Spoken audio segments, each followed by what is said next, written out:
ভেবে দেখুন তো, আপনি এমন একটা অপরাধের জন্য জেলে আটক হয়েছেন যে অপরাধ আপনি করেননি। বিশাল কালো দেয়াল, অন্ধকার প্রহরী আর অনিশ্চিত আশার মাঝে কি আপনি বেঁচে থাকতে পারতেন? এটা হলো অ্যান্ডি ডুফ্রেনের গল্প। তিনি এমন একজন মানুষ যিনি শশাঙ্ক জেলের অন্ধকারে আশার আলো জ্বালিয়ে রেখেছিলেন। চলুন শুরু করি সারা জাগানো মুভি দ্য শশাঙ্ক রিডেম্পশনের অবিস্মরণীয় গল্প।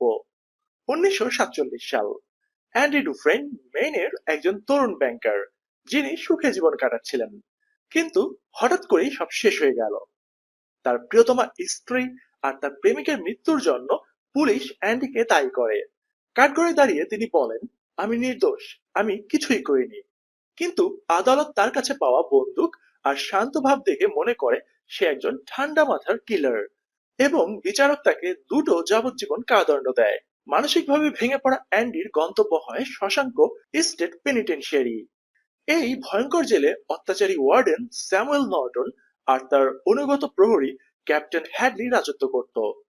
জেলে অ্যান্ডির প্রথম দিনগুলো যেন একদম নরকের মতো। দেয়ালগুলো যেন তাকে গিলে খেতে চাচ্ছে। অন্য বন্দীরা তাকে দুর্বল ভেবে টার্গেট করে।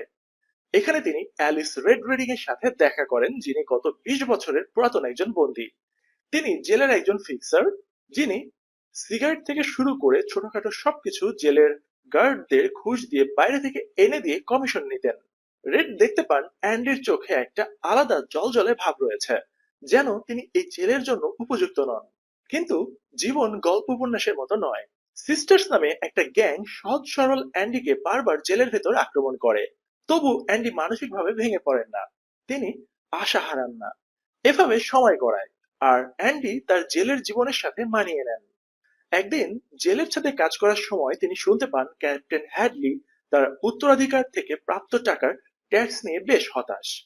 অ্যান্ডি হ্যাডলির কাছে ধীর পায়ে এগিয়ে যান এবং তার ব্যাংকারের দক্ষতা ব্যবহার করে হ্যাডলিকে টাকা বাঁচানোর পরামর্শ দেন। হ্যাডলি শুরুতে একজন দাগী আসামির কাছ থেকে বুদ্ধি নিয়ে বিপদে পড়ার আশঙ্কায় রেগে গেলেও অ্যান্ডির কথায় প্রভাবিত হন এবং অ্যান্ডিকে ছেড়ে দেয়। এই ঘটনা অ্যান্ডির জীবন বদলে দেয়। প্রহরীরা তাকে ফ্রিতে পাওয়া দুগ্ধবতী গাভী মনে করা শুরু করে। তারা তাকে জেলের ওয়ার্ডেন নর্টনের কাছে নিয়ে যায়, যিনি অ্যান্ডিকে তার অবৈধ টাকা লুকানোর কাজে ব্যবহার করা শুরু করেন। অ্যান্ডি এখন আর কোনো সাধারণ বন্দী নন, তিনি জেলের একজন গুরুত্বপূর্ণ অংশ হয়ে দাঁড়িয়েছেন। অ্যান্ডি রেড হেয়ার্ড আর বৃদ্ধ লাইব্রেরিয়ান ব্রুকসের সাথে বন্ধুত্ব গড়ে তোলেন। সরকারের কাছে বারবার আবেদন করে জেলের লাইব্রেরি বড় করেন, পুরাতন বই আর গানের রেকর্ড সংগ্রহ করেন।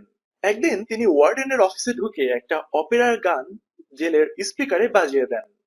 সব বন্দী থমকে দাঁড়ায়, কারণ শশাঙ্ক জেলে কান্না, মৃত্যুর জন্য হাহাকার ছাড়া অন্য কিছু তাদের কাছে স্বপ্নের মতো লাগে। গানের সুরে মুহূর্তের জন্য তারা মুক্তি অনুভব করে। গানের শব্দে নর্টন তার অফিসে ফিরে আসে এবং অ্যান্ডিকে গান বন্ধ করতে আদেশ করে।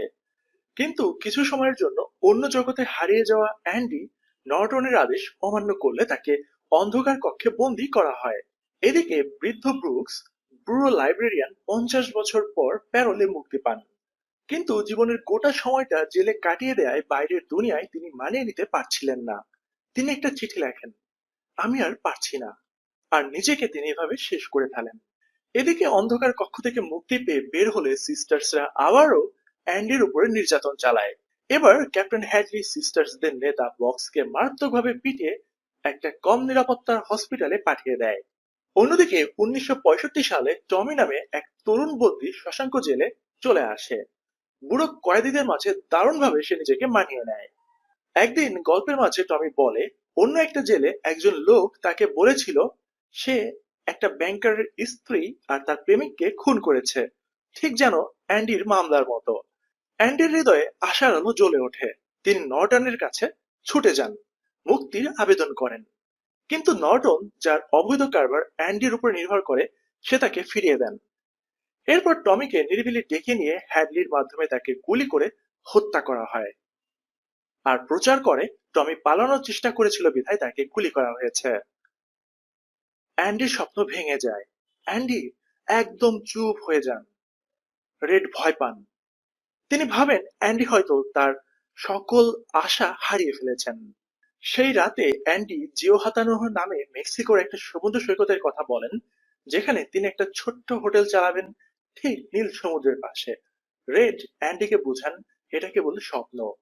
জেলে এমন আশা করা বিপজ্জনক। অ্যান্ডি হেসে বলেন, হয় বাঁচার মতো বাঁচো, নয়তো মরে যাও। এই কথাটা রেডের মনে গেঁথে যায়। পরদিন সকালে গার্ড এসে দেখতে পায় অ্যান্ডির সেল খালি। প্রহরীরা একদম হতভম্ব হয়ে যায়। নর্টন রাগে ফেটে পড়েন এবং অ্যান্ডিকে খুঁজে বের করতে নির্দেশ দেন। অ্যালিস রেড বলেন যে এটা অবিশ্বাস্য। 19 বছর ধরে অ্যান্ডি তার সেই ছোট্ট পাথরের হাতুড়ি, যেটা রেড অ্যান্ডিকে বাইরে থেকে এনে দিয়েছিলেন, সেই হাতুড়ি দিয়ে সেলের দেয়াল কেটেছেন।